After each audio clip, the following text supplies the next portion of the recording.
It was supposed to be just another flight, a quiet, uneventful trip to Aspen for a leadership summit Elena Moore had been invited to speak at. She had prepared for weeks, not just her presentation, but her state of mind, calm, focused, gracious. As the CEO of a successful urban planning firm and a respected voice in sustainability, Elena was no stranger to attention. But she had also learned over time that being black, accomplished, and confident was sometimes seen as a threat, not an asset. So when she arrived at Gate 14, dressed in a soft cream blazer and navy slacks, her short curls framing a poised face, she carried not just her boarding pass and handbag, but decades of lived experience.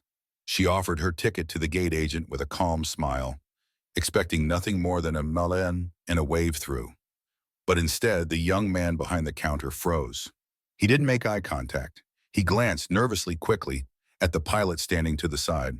And then, as if on cue, Captain Richard Blake, tall, square-jawed, and dripping with entitled authority, stepped forward. "Ma'am," he said in a voice lined with condescension, "are you sure you're at the right gate?" Elena blinked. Her smile didn't falter, but her jaw tightened just slightly. "Yes," she said evenly. "This is Flight 739 to Aspen, first class. My name is Elena Moore."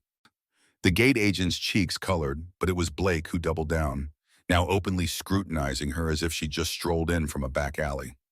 "We don't usually have first-class passengers flying solo," he muttered, letting the sentence trail off like smoke from a smoldering fire. The implication was clear, and so was the disrespect. Elena had endured enough coded language in her life to know exactly what was being said without being spoken. "Is there a problem with my ticket?" she asked, keeping her voice steady. She would not let him rattle her. "I'd just like to verify a few things," Blake replied, gesturing toward the gate agent. "Security has protocols. I'm sure you understand." But Elena knew there were no protocols for what was happening here. She had already been through TSA. Her ticket was valid. Her identity was unquestionable. The only thing under scrutiny now was her presence. A few heads turned. Passengers nearby pretended not to listen, but their silence screamed complicity. She could feel the old, familiar knot twisting in her stomach, that sense of being seen and unseen at the same time, of being judged not by her credentials, but by her skin. But she refused to shrink. Not anymore. Not today. "I'll call my husband," she said, her voice calm but laced with quiet steel. That made Blake chuckle. "By all means," he said, crossing his arms, "but I'm afraid no phone call will change standard procedure." She didn't dignify the comment. She simply stepped aside, pulled out her phone, and dialed. "Darius," she said once the line picked up, "I need you at gate 14. Now." She didn't raise her voice. She didn't need to. She knew Darius would come, and when he did, nothing would be the same. 15 minutes later, the atmosphere in the terminal shifted like a cold front sweeping in. Darius Moore, tall, sharply dressed, and exuding quiet authority, walked through the crowd with an air of purpose. Whispers stirred, passengers straightened in their seats, and when he reached the gate, all pretense of casual discrimination collapsed. "Why is my wife being detained from boarding?" he asked, his tone polite but razor sharp. Blake tried to play it off, something about passenger irregularities, but the smugness had begun to crack. "I'm Darius Moore," he said slowly, "majority shareholder and current executive director of this airline." And with that, the humiliation shifted squarely back to Blake. Elena said nothing at first. She didn't need to. The power of the moment wasn't in shouting, it was in standing, in being, in refusing to move simply because someone else couldn't fathom that she belonged. What happened next would echo far beyond that terminal. Blake was removed from duty within the hour. An internal review was launched the same day. Darius issued a formal statement to the press, denouncing bias within the company and pledging reforms. And Elena, after taking her seat in first class and eventually delivering a standing ovation keynote in Aspen, returned home not to rest, but to lead. "This wasn't just about me," she told a boardroom full of executives days later. "This is about how many times something like this has happened without a witness, without backup, without a husband in a suit, and that's not acceptable." She was offered the role of spearheading a new diversity initiative, a structural overhaul that would include new hiring practices, mandatory anti-bias training, and a cultural audit of every department. Elena accepted, not for the title, but for the people still waiting to be seen. And so, what began as an ordinary boarding experience laced with humiliation became a movement, a reckoning. A fire lit quietly by a woman who never raised her voice, but never lowered her eyes either. Elena Moore had been told, without words, that she didn't belong. But her presence, her poise, her refusal to step back, that said everything. And in that moment, the industry changed forever. Not because power shouted, but because dignity stood still. She stood at the gate in silence, her heart beating steady but heavy, surrounded by strangers whose eyes flickered with curiosity, pity, and avoidance. All at once, Celeste Harper had done everything right. She'd arrived early, presented her first-class ticket, smiled at the gate agent, and waited patiently for the cue to board. But then Captain Blake, the pilot with a sharp uniform and an even sharper prejudice, decided that she didn't belong. He'd looked her up and down, her warm umber skin, her natural curls swept into a professional twist, her crisp beige trench coat, and made a judgment he wouldn't voice but made clear in his condescending tone. "Are you sure you're in the right place?" he asked, lips curled in a half smirk that pretended to be curious, but was laced with suspicion. She met his eyes, steady as a lighthouse in a storm. "Yes, first class, seat 2A. Her voice was even, confident, but beneath the calm something twisted in her stomach, a familiar ache that came from being dismissed for simply existing in excellence. The gate agent hesitated, unsure whether to obey the pilot or common sense, and Celeste felt herself suspended in a moment of humiliating pause, that breathless space between who she was and who they refused to see. She could have argued, demanded to speak to a supervisor, flashed credentials that would silence any doubt. But instead, she reached for her phone. She didn't raise her voice. She didn't explain. She simply called the one person who would never question her presence and whose power made her doubters tremble. Her husband, Malcolm Harper. "Mal," she said, "I need you at gate 9. Now." And then she waited.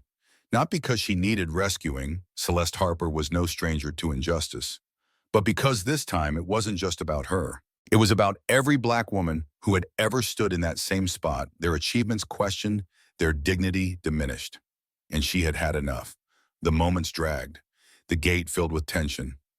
Other passengers watched, some whispering, others looking away, pretending not to see the discomfort unfolding just feet from where they stood. But Celeste stood still, a portrait of composure refusing to be small. And then he arrived. The air shifted when Malcolm entered the terminal, a tall figure in a midnight blue suit, his stride calm but powerful, like a storm moving beneath still water.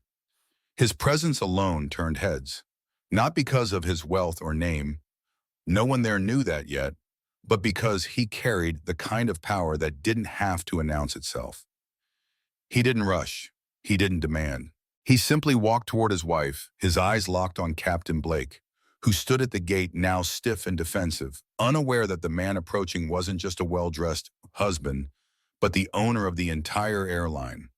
Malcolm's voice was quiet, but it cut through the tension like a knife. "Why do I?" he asked. "Is my wife not boarding her flight?" The gate agent stammered, but Blake jumped in, trying to cover his unease. "We're just ensuring that passengers are properly verified," he said, puffing his chest, as if protocol could shield him. "It's a safety matter." Malcolm tilted his head, studying him for a long moment. "So you're saying she, a verified first-class passenger, is a safety threat?" Blake hesitated, his confidence cracking. "No, that's not. I didn't mean." "Then what did you mean?" Malcolm asked, his voice quiet but commanding. The silence in the terminal was deafening now. Even the intercom fell silent, as though the airport itself knew something monumental was unfolding. Blake looked from Celeste to Malcolm, still not grasping the storm he'd invited. "I'm Malcolm Harper," he said slowly, "founder and majority owner of this airline." The words landed like thunder. Gasps rippled through the passengers. The gate agent's face turned pale. Blake's jaw went slack. "And you," Malcolm continued, turning to Blake, "just tried to humiliate the most qualified woman I know in front of an entire flight of customers, because you didn't like what you saw." Blake stammered. It was a misunderstanding. But Malcolm's gaze turned to steel. "You're done here." He turned to the gate staff. "Escort Captain Blake off this flight. Revoke his credentials. Effective immediately." You could hear a pin drop, then someone clapped, then another. And suddenly the terminal echoed with the sound of hands colliding, applauding not just the firing of a prejudiced pilot, but the quiet power of a woman who never lowered her voice and a man who used his platform to hold the line. Celeste said nothing, just turned to her husband with a small nod, the weight of the moment sinking into her chest like a truth finally spoken aloud. "Thank you," she whispered. "You shouldn't have to thank me for standing beside you," Malcolm replied. "You should never have to stand alone." And as they walked toward the plane, this time hand in hand, with every eye in the gate fixed on them, Celeste realized that this moment was no longer just about a gate delay or a rude pilot. It was about what came next. What came next was a full audit of airline procedures, a rewritten code of conduct, new bias training, a reporting system for discriminatory incidents, and Celeste Harper being named head of inclusion and culture for the company. She hadn't asked for the job. She hadn't needed it, but she had earned it, and the world needed her there. Her calm in that moment hadn't just defended herself, it had built a bridge for others. To everyone listening, stay with this story, because Celeste's quiet courage turned injustice into reform. She didn't shout, she didn't scream, she stood. And her husband used his privilege not to protect her, but to elevate her. If you've ever been questioned, doubted, underestimated, or silenced, remember this moment, and if it moved you, if it made you feel seen, comment, "We stand with Celeste." Like this story to amplify her courage, and subscribe for more real stories of grace, justice, and resilience. Let's keep lifting each other higher, one voice, one story, one step at a time. The easy thing would have been to walk away, to let the apology be enough, to accept the pilot's termination, take the offered champagne, and move on like nothing had happened. But Celeste Harper wasn't built for easy, not when her dignity had been torn down in front of a dozen strangers, and not when she knew, deep in her bones, that if she walked away now, the next woman like her wouldn't stand a chance. So instead of retreating after her humiliating encounter at the gate, instead of bearing her anger in private, she made a choice to lead. It wasn't about revenge. It wasn't even about pride. It was about change. And it started that same evening when Celeste sat quietly at her kitchen table, untouched tea growing cold beside her, as she drafted a 3-page letter to the executive board of Harper Skies Airlines, her husband's company, and now hers to help shape. The letter wasn't emotional in tone, but every word carried the quiet force of a woman whose patience had been tested too many times. She outlined what had happened, named it for what it was, racial bias and professional misconduct, and concluded with a proposal, a top-down audit of the airline's culture, immediate investment in inclusion reform, and her formal request to oversee it. Malcolm, her husband, read the letter without interrupting, then looked up and said simply, "You're brilliant." She smiled faintly, but inside she was still unraveling. The next morning, her phone rang just after 7 a.m. It was Tracy, a flight attendant who had seen the incident and who had once shared a painful story of being told to tone down her natural hair. "Celeste," she whispered through tears, "what you did yesterday, it gave me hope." The conversation was short, but it lit something inside Celeste that no corporate title ever had. The understanding that her refusal to be silenced wasn't just about her. It was about all the people watching silently from the sidelines, waiting to see if the system would protect them too. Still, change doesn't come without resistance. The following week, during a preliminary executive meeting, one senior VP referred to her proposal as overcorrection theater. Another, a woman no less, rolled her eyes and asked, "Is this really a widespread issue or just an isolated case that got too much attention?" Celeste didn't flinch. She responded with data, complaints, employee exit interviews, lawsuits the company had quietly settled. But she also spoke from the soul. "The question isn't whether this happens," she said. "The question is whether you're willing to see it when it does." But still, the weight of the moment pressed heavily on her. One evening, a week into the process, Celeste's niece, Amara, called her in tears. A freshman in college, Amara had been mocked by classmates after giving a presentation on diversity in aviation. "They laughed, Auntie," she cried, "and said black women don't fly planes. They're barely allowed to fly in first class. Celeste's throat closed. She pictured Amara, brilliant, soft-spoken, still finding her voice, and felt fury rise in her chest. The humiliation she'd felt at the gate wasn't isolated. It was part of a generational wound. Reopened again and again. They're wrong, Celeste whispered to her niece, her voice cracking. And I'll show them why. That night, Celeste redoubled her efforts. She requested a full review of hiring practices across the airline's leadership tiers and asked HR to produce statistics on promotions by race and gender. She spent hours listening, truly listening, to employees, from flight crews to janitorial staff, collecting stories that mirrored hers, microaggressions, doubt, silence. One story gutted her. A black baggage handler who had applied for a supervisor role 3 times and was told he was too friendly to lead. It's not always hate, the man had told her.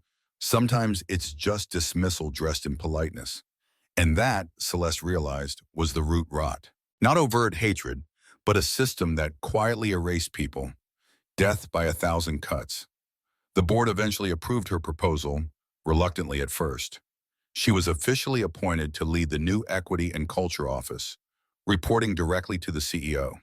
Some executives bristled at the power shift, but the public support for Celeste was overwhelming. Customers wrote in, employees rallied behind her. And behind closed doors, even the skeptics began to see what she already knew. Reform wasn't a threat, it was a lifeline. And through it all, Celeste never made it about herself. She rarely even spoke about the gate incident publicly.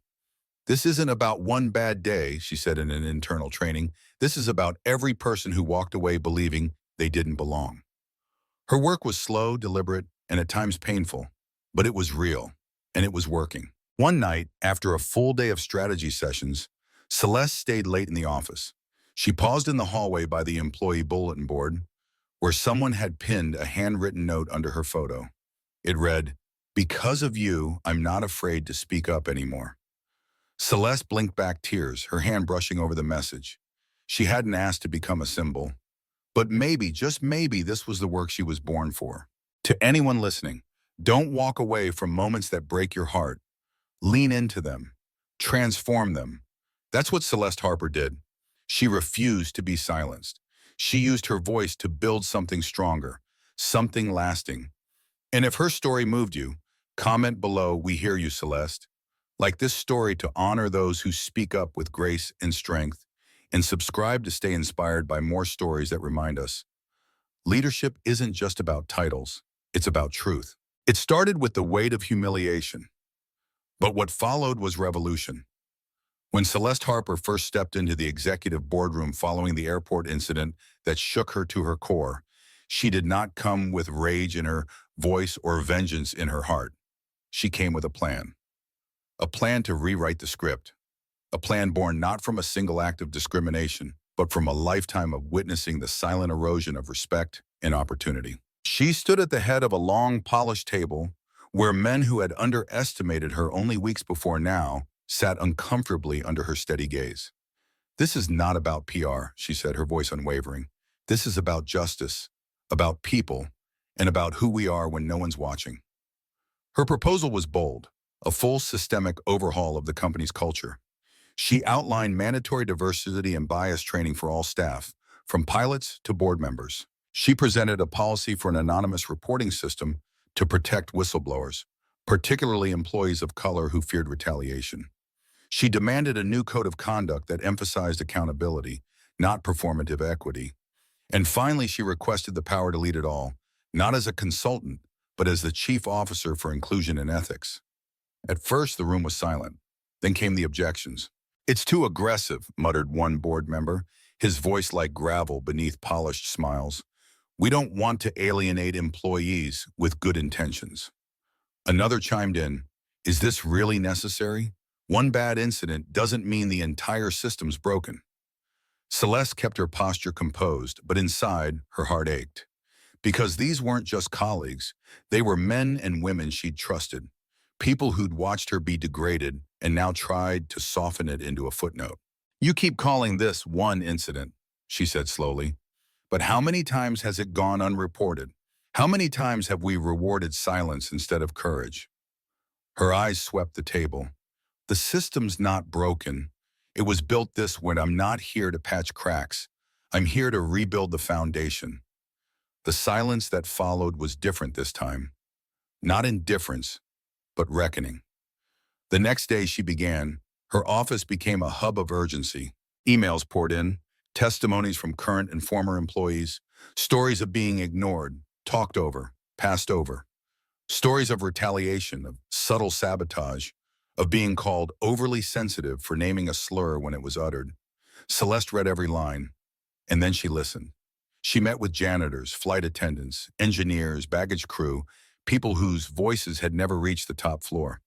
She walked into hangars and break rooms, boardrooms and terminals. She brought muffins to midnight shifts and notebooks to early briefings. "Tell me," she would say, "what needs to change?" And they told her. Oh, how they told her. But not everyone welcomed her fire. Behind closed doors, executives grumbled. Some skipped the new training modules or rolled their eyes at the mention of unconscious bias. One senior director privately said she was stirring up division. A leaked email accused her of making people feel guilty for being white. Celeste saw it all, felt the sting, but still she pressed on. Not because it was easy, not even because she felt brave, but because she knew what silence cost, and she refused to pay that price again. The first real test came 2 weeks in, when a veteran flight captain was reported anonymously for referring to a black attendant as our diversity hire. When confronted, he denied it, then blamed cancel culture. "He's old school," HR whispered. "Set in his ways, it's not worth the blowback." Celeste stared at them. "Is our policy a guideline or a promise?" she asked. They couldn't answer, so she answered for them. The captain was suspended pending investigation, and when the claims were corroborated by 3 additional employees, he was dismissed. The backlash was swift. Airline blogs exploded. Pilots' unions muttered about witch hunts. Celeste was painted as both tyrant and hero in the headlines, but none of it compared to the letter she received 3 days later from a young black flight attendant. "Because of what you did," it read, "I no longer feel invisible. Thank you for seeing me." Celeste cried reading it, alone late at night, under the soft glow of her office lamp. That same week she faced the board again. Progress reports in hand, she detailed every complaint filed, every policy implemented, every metric improved. "We're not there yet," she admitted, "but we are moving. And movement is power." The board listened this time. Even the skeptics leaned in, because change had stopped being theoretical. It had become visible. And then one day, walking through the terminal, Celeste heard a small voice. A girl no more than 8 tugged her mother's sleeve and pointed at Celeste as she passed. "Mom," the girl whispered, "is she the one on the poster? The lady fixing the airline?" Her mother smiled. "Yes, baby, that's her." Celeste paused, turned, and knelt down beside the girl. "You can do this one day too," she said softly. "You can fix big things, even when they feel too broken." The girl nodded with wide eyes. Celeste stood and walked away, but something new settled in her heart. Not grief, not exhaustion, hope. Because this wasn't just about correcting the past anymore. It was about building a future. One where that little girl wouldn't have to fight for a seat she'd already earned. To everyone listening, if you've ever felt silence in your workplace, unseen in your service, or doubted when you tried to lead, this is your reminder. Change doesn't come when we ask nicely. It comes when we refuse to let the silence stand. If this story stirred something in you, comment below, "Lead like Celeste." Like this story to honor the quiet warriors creating real reform, and subscribe to join a community committed to truth, justice, and bold leadership. The work continues, and so do we. It didn't happen all at once, but you could feel it, like the first cracks of sunlight slipping past a storm. After everything that had unfolded, the humiliation, the confrontation, the policy reform, the resistance, Celeste Harper stood at the center of a slow but undeniable transformation. It wasn't just the new policies or the quarterly memos stamped with her department's seal. It was the change in how people looked at one another in the hallway, how conversations in break rooms shifted from complaint to reflection, how silence no longer felt safe for those who once stayed quiet out of fear. It was the flight attendant who, just 3 weeks earlier, had confessed she didn't think her voice mattered. now volunteering to lead a session on unconscious bias. It was the baggage crew who started calling out misconduct in real time, no longer whispering behind closed doors. It was the senior engineer, once reluctant, visibly skeptical, now standing up in front of his team and saying, "If we're serious about this, then it starts with us." Celeste watched all of this unfold, day by day, and though she rarely allowed herself the luxury of satisfaction, it was hard not to feel it swelling in her chest like music long overdue. But what moved her most wasn't the big meetings or public endorsements. It was the quiet moments. A handwritten note left anonymously in her office. "Thank you, I finally feel seen." The intern who pulled her aside and admitted that, until now, she had planned on quitting before the year was over.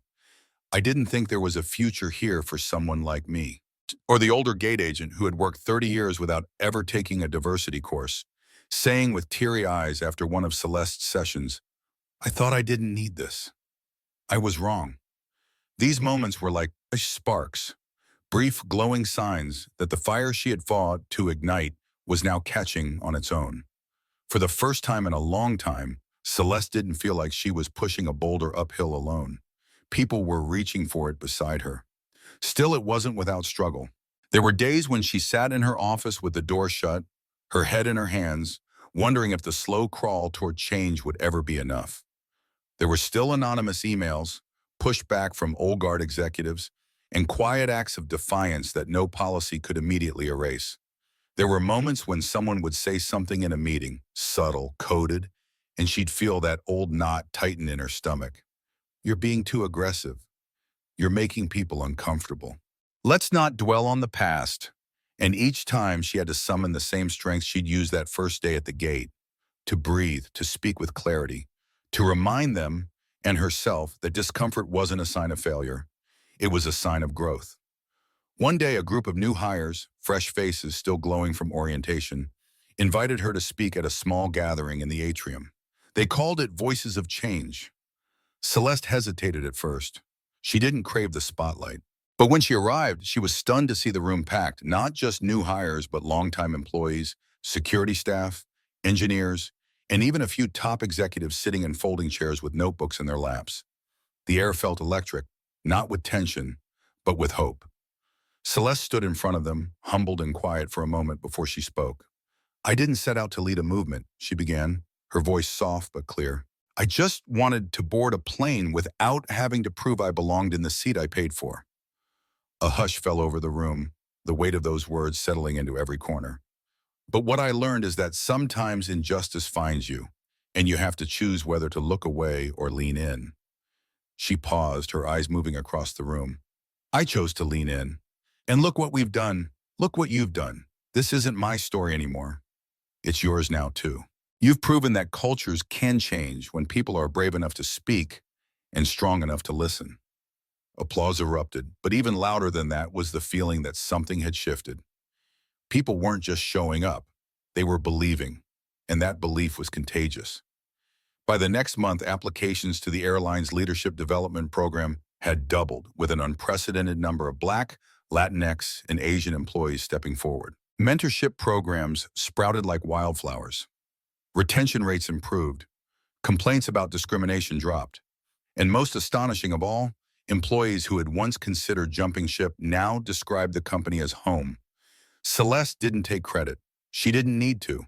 The movement was never about her name. It was about the ripple she had created by refusing to shrink. And now those ripples had become waves.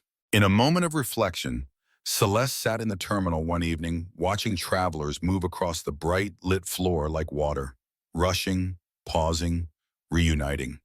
She spotted a young woman sitting near Gate 23, nose buried in a business textbook, hair wrapped in a satin scarf, dressed confidently in heels and a blazer. She looked so much like Celeste had at that age that it pulled something deep inside her chest. And when the young woman stood to board and looked around as if searching for something, acceptance, safety, maybe just a seat where she wouldn't be questioned, Celeste met her gaze across the terminal and offered a quiet, knowing nod. The woman nodded back. That was it.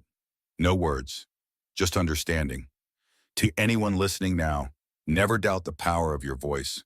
Never believe that change is out of reach.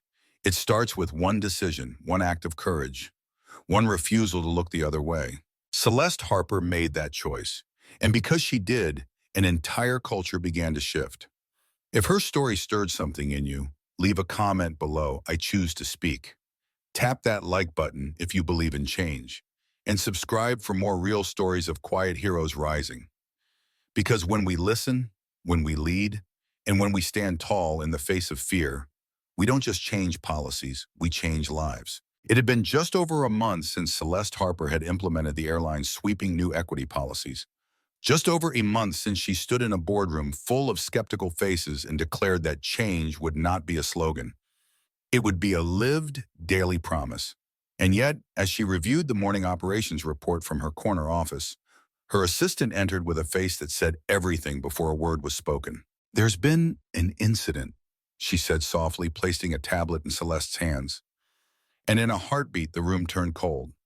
On the screen was grainy footage from the security camera at Gate 22, a black man in a navy suit, briefcase in hand, speaking calmly to a visibly agitated gate agent. The man's face was composed, but his body language radiated frustration. The agent, pale and flustered, kept pointing to his ID, shaking her head, insisting it didn't look right. There was no scene, no shouting. But there was a quiet violence in the way the man was treated, as if he didn't belong, as if his existence was suspect. It was the kind of moment Celeste knew too well, the kind of moment that didn't need volume to be humiliating. Her own experience flashed back with sharp clarity, the way she'd once been treated at that very gate, like a trespasser in a world she'd built. She stood up without a word, grabbed her blazer, and headed for the terminal. The walk through the airport felt longer than usual. Heads turned as she passed, employees parting instinctively, sensing that her presence meant something urgent.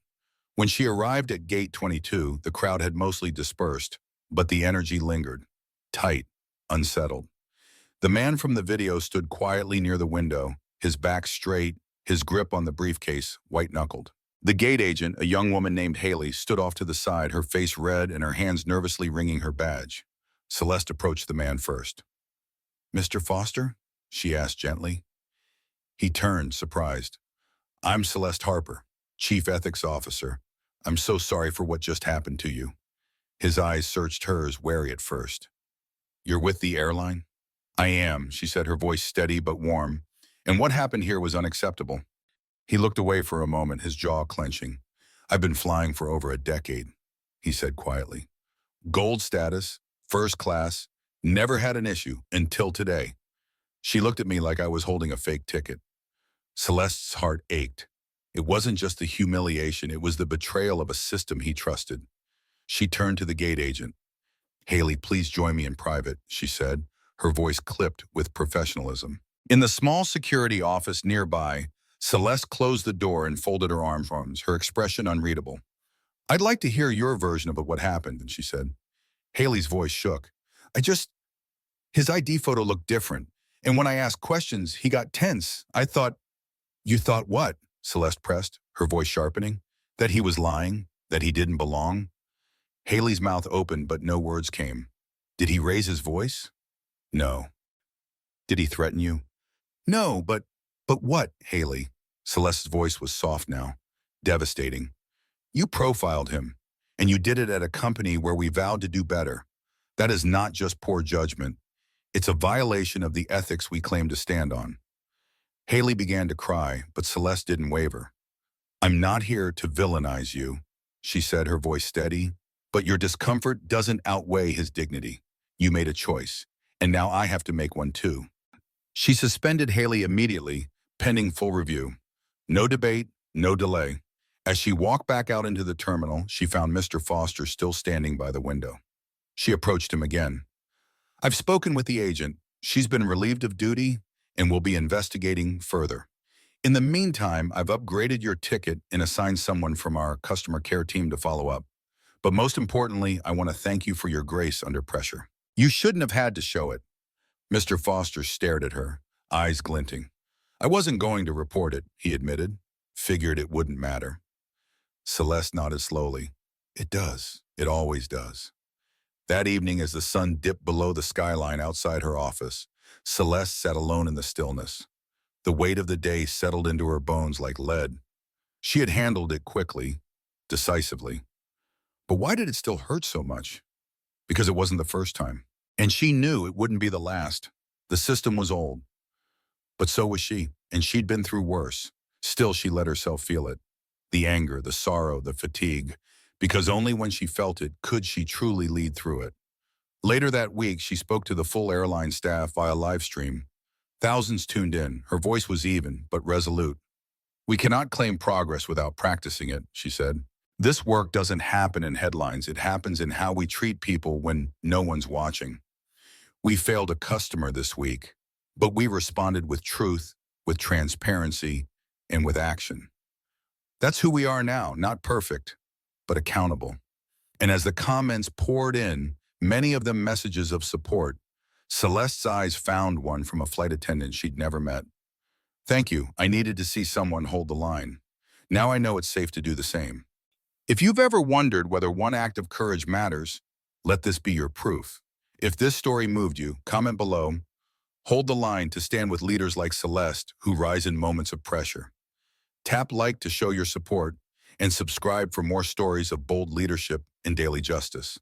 Because in a world where injustice whispers, it takes leaders who act loudly and clearly, especially when it counts most. The polished oak boardroom table stretched out like a battleground in front of her, each seat occupied by a face that, while professional, wore a thin veil of skepticism. Ava Robinson stood at the head of that table, unshaken, composed, and radiating the quiet strength of a woman who had nothing left to prove, but everything left to protect. This was not her first meeting, not by a long shot, but this one felt different. This one felt like the moment where every microaggression, every patronizing glance, every silent dismissal she had endured would finally meet her fire. The room buzzed with subtle tension as the executives waited. Some arms crossed, others' eyes narrowed. Their discomfort didn't intimidate her. It fueled her. Behind her, seated with calm resolve, was David, her husband, her anchor. His presence as steady and reassuring as ever. He didn't speak, didn't need to. His belief in her was the only armor she needed. Ava took a breath, not because she was nervous, but because she knew her next words might change everything. "I'm here," she began, her voice strong but measured, not to ask for permission, but to clarify purpose. The silence that followed wasn't empty. It was heavy, like the hush before a storm. "What happened at Gate 14 wasn't just an unfortunate incident," she continued. "It was a reflection of who we've allowed ourselves to become when no one's watching. And I'm here to say, no more." A few executives shifted in their seats. One cleared his throat, another scribbled in a notebook, perhaps to feign indifference. Ava didn't flinch. "I've heard the concerns," she said, "about the beast, the disruption, the so-called discomfort." Her gaze swept across the room, stopping briefly on Richard, one of the longest-serving board members, whose folded arms seemed permanently etched to his suit. "But you know what's more costly?" she asked, her voice rising. "Losing trust, losing our customers, losing good employees because they don't feel safe or seen." The room fell even more silent. Ava could feel the pulse of her own heartbeat, not from fear, but from truth.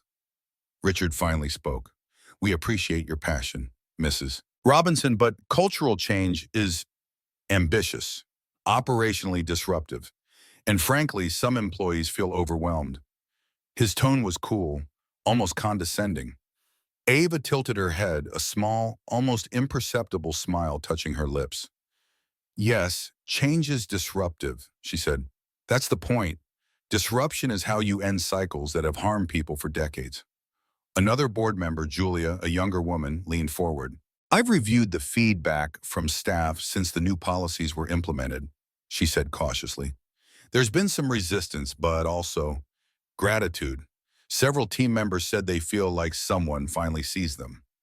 Ava turned to her, her eyes softening. "And that's where it begins," she said. "Not with perfection, with awareness, with intention." Her voice dropped slightly, rich with emotion. "I didn't step into this role because I wanted to shake things up for the sake of attention. I stepped in because I was humiliated in full view of this airline's employees and passengers. Not because I caused a disruption, but because of what I represented, my skin, my presence, my power.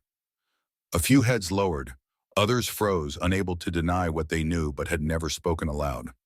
I could have walked away, Ava said. I could have taken the easy path and quietly accepted the apology, let the company issue a lukewarm statement, and kept my head down. But I didn't. I stood up. Because I refused to pass this problem on to the next woman who looks like me, the next passenger who dares to exist in a space people don't believe she belongs. Her voice cracked ever so slightly, but she didn't stop. That crack, that humanity, was its own kind of power. David leaned forward now, his tone calm but clear. You asked who Ava thinks she is, he said, locking eyes with Richard. She's the person who's rebuilding the integrity of your company, brick by brick. And if you're smart, you'll stop resisting and start following her lead. There was a long-waited silence, one that felt like the universe holding its breath.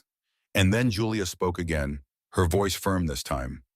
I support this fully, she said, and I think others will too, once they stop thinking about what they might lose and start considering what we all stand to gain. Slowly, one by one, the tone of the room shifted, arms unfolded, pens paused, and Ava stood at the center of it, undaunted, a force of grace wrapped in fire. When the meeting adjourned, there were no fireworks, no parade, but there was respect, the kind that is earned, not gifted. A few board members approached her afterward, their words quieter, more personal. Thank you, one said. You gave us a mirror. We needed to look. Later that evening, Ava returned to her office, where the city skyline twinkled behind her like a promise. David walked in and closed the door gently behind him. You didn't just win the room, he said. You changed it. Ava looked at him, exhaustion in her bones, but it's something softer in her expression. They'll still push back, she murmured. Of course, David replied, but now they know who they're pushing against. She sat down, pulled out the letter she kept in her drawer, the one her grandmother had written her after her first business award. It ended with a line Ava thought of often. When you carry truth into a room, you carry light, and even those who squint eventually see. Tonight, Ava carried that light, and they saw. To those listening now, let Ava's fire ignite your own. If you believe in change driven by courage, comment, carry the light below to stand with her. Tap like if you've ever felt underestimated and rose anyway. And don't forget to subscribe, because the world needs more voices like Ava's. And you might be next. It began with a single press conference. Just a quiet announcement in the airline's media room. Ava Robinson standing behind a podium with the company logo behind her. Her face composed, but her voice trembling just slightly at the edges. It wasn't fear, it was magnitude. What she had endured, the humiliating confrontation at the gate, the dismissal cloaked in protocol, the way passengers averted their eyes as if her dignity were inconvenient, had lit something in her that no boardroom could contain. This isn't about a single flight, she said that day, her hands folded in front of her, the microphone catching the subtle steel in her voice. This is about the quiet assumptions that get made every day, the ones that tell people they don't belong, the ones that kill ambition long before opportunity ever knocks. Her words echoed far beyond the airline walls. Overnight, the clip went viral. Major news outlets picked it up. Social media platforms lit up with hashtags like #FlyWithRespect and #AvasFlight, and messages poured in from around the world. People who had experienced similar humiliation, but never had the voice or position to speak back. But Ava did, and she wasn't done speaking. Within weeks, invitations came flooding in. Keynote speaker requests from aviation forums, diversity summits, even an open letter from the Secretary of Transportation asking her to join a federal task force addressing systemic discrimination in travel. At first, Ava hesitated. She was still building out the reforms at her own airline, implementing equity audits, rebuilding training protocols from the ground up, listening to employee testimonials that brought her to tears behind closed doors. But David, her husband and partner in both strategy and spirit, sat beside her one evening as she combed through messages and said gently, "You've already started something bigger than us. Maybe it's time to lead from the front." So she said yes, not because she needed the recognition, but because too many people had whispered "Me Too" in the shadows. And it was time those whispers turned into a chorus that couldn't be ignored. Her first major speech as a national advocate was at the Global Equity in Transit Summit in Chicago, where hundreds of executives, lawmakers, and activists gathered to chart a path forward for justice in transportation. Ava stood center stage, dressed simply in navy and white, a quiet echo of the suit she'd worn that day at the gate. The audience didn't blink as she began her story, not a sanitized version, but the real one. The man who stopped me didn't shout. He smiled. He used the word protocol, and he made sure I knew without saying it that I was not welcome in a space I paid for. That's how bias works. It hides behind rules and then it waits for you to shrink. She paused then, letting the silence hold her heartbreak. But I didn't shrink, and now none of us will. Her words sparked something beyond applause. Following that speech, 4 major airlines reached out to request equity consulting. Transportation unions asked her to lead internal seminars. A black female pilot messaged her from Paris, saying Ava's story gave her the courage to report a senior officer's abuse. One by one, these ripples became waves. Ava was appointed as a senior advisor to the Department of Transportation's Civil Rights Office, where she helped launch an initiative mandating bias reporting systems across airports nationwide. She met with the airport police departments to push for de-escalation and anti-profiling protocols, often facing thinly veiled resistance from brass who saw reform as a nuisance. But Ava never blinked. She showed them the data. She showed them the stories. And she looked them in the eyes with the quiet defiance of someone who'd once been seen as invisible. But the work came with weight. After one particularly grueling week of back-to-back hearings and meetings in D.C., Ava returned home late and sank into the couch, still in her heels, her body aching, her mind spinning. David brought her tea and sat beside her in silence. "Do you ever wonder if we're actually changing anything?" she asked, her voice barely above a whisper. David placed a hand over hers. "I don't wonder," he said. "I see it every time you speak. Every time someone stands taller because you stood first." That night, Ava didn't sleep much, but she dreamed of airports where no one was stopped for looking suspicious, of pilots who championed inclusion, of little girls seeing her face in a travel magazine and realizing they too belonged at 30,000 feet. Months passed and Ava's influence grew. She mentored other executives, women of color stepping into leadership for the first time, often overwhelmed by the pressure to perform twice as well just to be seen as equal. She met with city mayors to advise on inclusive infrastructure, collaborated with LGBTQ+ advocates to make flying safer for trans and non-binary passengers, and even sat on panels with survivors of TSA misconduct who found healing in her presence. But not every moment was triumphant. After proposing sweeping new federal protections for passengers against racial profiling, Ava received hate mail, anonymous threats, even a lawsuit attempt from a former airline executive ousted under her recommendations. It rattled her, but it didn't stop her. Then came the call that changed everything. The President of the United States, impressed by her legislative proposals and growing national support, invited Ava to co-chair a new White House Council on Equitable Travel Reform. She sat in the Rose Garden months later, alongside lawmakers and transit officials, as the council was formally introduced to the press. She spoke not from behind a podium this time, but seated on a panel as an equal. "We're not here to create surface-level change," she said. "We're here to rebuild trust from the runway to the boardroom, and no passenger should ever have to fight for their dignity." By the time her second year as national advocate began, Ava's name was a fixture in media headlines, not for scandal, but for vision. Her vision. Her face appeared in magazine profiles beside captions like "The Woman Who Changed the Skies" and "A Force for Justice at 30,000 feet." Still, she kept her eyes on the mission. She didn't do it for fame. She did it for the tired grandmother mistaken for a stowaway, for the young man strip-searched before a red-eye flight, for the woman who wrote her, "I cried in the terminal and no one saw me, but now I see you. Thank you." So if you're listening, if this story stirred something in you, let it be more than a feeling. Let it be action. Comment below.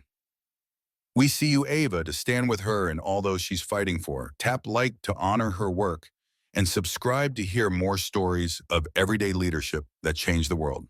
One policy, one person, one powerful truth at a time. Because change takes flight when someone dares to speak, even after they've been silenced. Ava didn't just rebuild an airline. She gave us all permission to rise. The courtroom was cold, not in temperature, but in tone. Sterile marble floors, high ceilings, and a quiet that seemed designed to suppress emotion. But Ava Robinson sat tall at the witness table, a portrait of unwavering poise in a navy blue suit that mirrored the calm she carried into every battle. Across the room, Captain Matthew Blake sat with his attorney, his face drawn into a tight, bitter expression. The same man who once looked at her like she didn't belong now avoided her gaze entirely. This wasn't just a legal hearing, it was the culmination of a deeper reckoning. Blake had filed a wrongful termination lawsuit against the airline, claiming he'd been punished for doing his job. He cited years of experience, glowing flight records, and a misunderstood incident. But what he failed to understand was that this wasn't about policy, it was about people, and what happened when prejudice went unchecked. Ava knew what was at stake. This trial wasn't just about one man trying to reclaim a job he'd abused. It was about sending a message to every company, every employee, every bystander. Discrimination has consequences. As the judge entered and proceedings began, the hum of tension crackled like static in the air. Reporters sat in the gallery, pens poised, eyes flicking between the attorneys. On social media, the trial was being live-streamed and discussed in real time. Our justice for Ava trended once more. Ava's supporters gathered outside, holding signs that read, "Dignity is not optional," and "Accountability takes courage." But inside, it all came down to this moment, her testimony. When her name was called, Ava rose with grace, the silence amplifying the sound of her heels on the polished wood. She swore in, took her seat, and met the attorney's questions with the same calm intensity that had carried her through corporate upheaval, media firestorms, and painful memories. Ms. Robinson, the opposing lawyer began, clearly hoping to rattle her. "Isn't it true that your husband owns the airline, and that you had a personal motivation in removing Captain Blake?" Ava's lips curved into a cool, controlled line. "My husband owns the airline," she replied, "but I had no motivation other than protecting the values we stand for. What happened at that gate wasn't personal. It was systemic, and it demanded accountability." The courtroom shifted, eyes locked on her. "And what exactly happened?" the attorney asked, his tone clipped. Ava took a breath. "Captain Blake publicly questioned my right to board a first-class flight, not because of a ticketing error, not because of any valid concern, but because of how I looked. He used words like protocol and safety, but never once did he ask the white passengers ahead of me for their credentials." Her voice didn't waver, but the emotion crept in, controlled, sharp, and powerful. "He made me feel like an intruder in a space I paid for, like my presence was a threat." And that moment, humiliating as it was not an isolated incident. It was a reflection of the unchecked power that emboldens people to act without fear of consequence. She paused, letting that settle. "I didn't want him fired out of anger," she continued. "I made that decision because, as an executive, I have a duty, not just to protect profits, but people, especially those who can't always speak up when they're wronged." The judge nodded slightly, acknowledging the weight of her words. Next came Blake's attorney's final blow. "You're making this about race," he snapped. "But how can anyone prove what was in Captain Blake's heart that day? Isn't it possible he was just doing his job?" Ava turned, looked directly at him, and then at the jurors, her gaze calm, her voice deliberate. "When a person in power makes assumptions about someone based on their appearance, when that assumption leads to public humiliation, denial of service, or worse, that's not a misunderstanding, that's bias. And if we wait for people to admit what's in their hearts, we'll never hold anyone accountable. I don't need to know his heart. I saw his actions. So did everyone else." The courtroom fell silent again. Her lawyer stood for redirect and asked one final question. "Ms. Robinson, if this court rules in your favor, what do you hope happens next?" Ava straightened her spine. "I hope it sets a precedent, that we stop protecting bad behavior behind years of seniority or titles, that we stop asking victims to stay quiet for the sake of comfort. I hope this court says, no more. Not here, not anywhere. When she stepped down from the stand, the room didn't move. Even the judge seemed reluctant to break the spell of truth that lingered. The trial lasted 2 more days. Testimonies were heard, evidence was shown, including security footage of the incident. The jury deliberated for hours, but Ava never doubted what the outcome should be. And when the verdict was finally read, in favor of the defendant, Mrs. Ava Robinson and the airline, a wave of relief, validation, and quiet triumph washed over her. Captain Blake's expression crumpled, not with surprise, but with the weight of reality finally settling in. Outside, a crowd had gathered. When Ava emerged from the courthouse, the cheer that erupted brought tears to her eyes, not because she needed applause, but because this win wasn't just hers.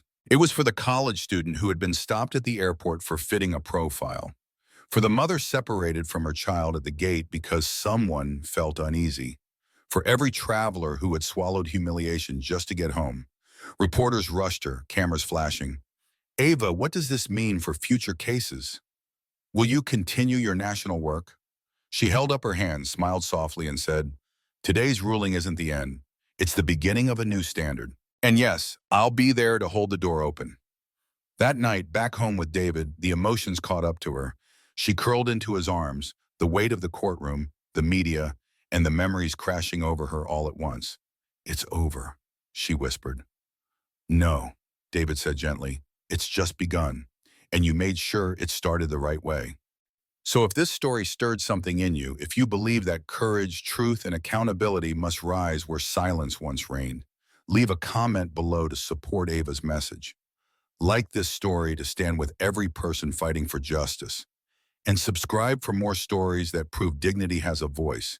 And sometimes that voice takes the stand and wins. Years had passed since that fateful day at the gate, the moment that could have broken Ava Robinson, but instead became the spark that lit a movement. Time had moved forward, swiftly, surely, but Ava's legacy had only deepened. Her name no longer carried the memory of that one injustice, but rather the weight of the transformation that followed.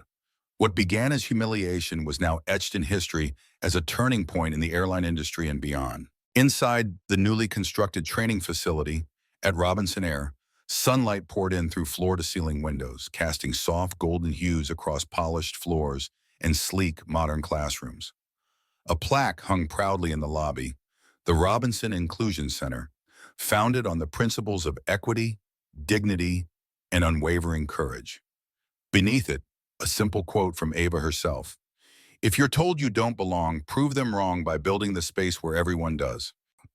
New hires, diverse, vibrant, and full of promise, filed through those doors every week, trained not only in safety and service, but in empathy, justice, and the power of standing up when others remain silent. They didn't just work for an airline. They carried forward a mission. Ava watched all of it now from the observation room on the second floor, her fingers curled around a warm cup of tea.